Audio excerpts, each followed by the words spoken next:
So while you're thinking about your questions, and maybe as you're writing them, you should have a small piece of paper, at least a couple of them on each table, that looks something like this.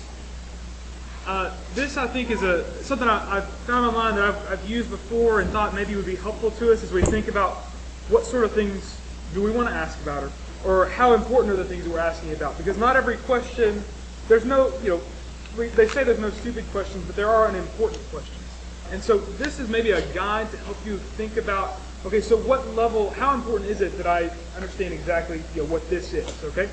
So you see there in the innermost circle, you have essential to salvation. Essential to salvation would be things like the person of Jesus and who he is, okay? For us to say that Jesus is the Son of God and that he saves us from our sin would be an essential aspect of Christian faith. That would be essential to our salvation. We would have to believe that to be able to call ourselves and to truly be Christians.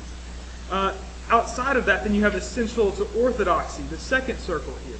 Essential to orthodoxy. Orthodoxy is a fancy word that just means correctness. The idea is traditional kind of beliefs about things that pretty much everybody in Christian churches are going to hold in common. Things like Jesus was born of the Virgin Mary, that Mary was a virgin whenever he was born. He wasn't born like a normal person is born.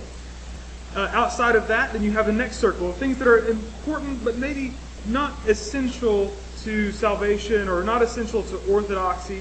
Things like what exactly it is that we believe about baptism. If you've been to different churches, then you may have seen different churches do different things with baptism. So some churches baptize by immersion, other churches do other practices.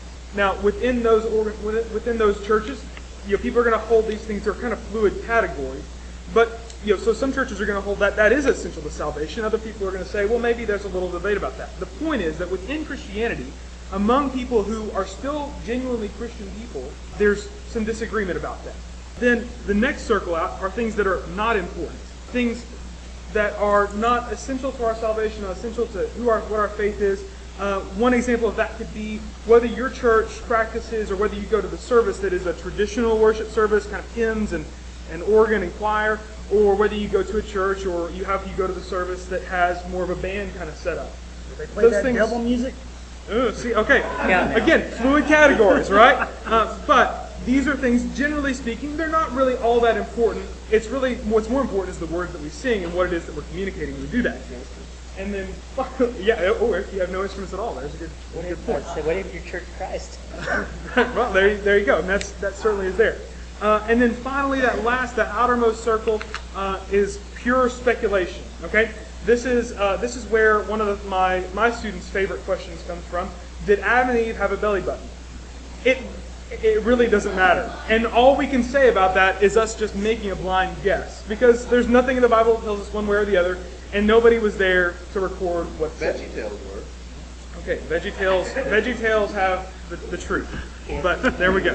So as you think about, if you're thinking about, okay, I want to ask a question, this may be a helpful tool for you to think about, or as you get into conversations with your friends later on after this is over about other questions, these are things to think about. And so, have you had time to think of any questions yet?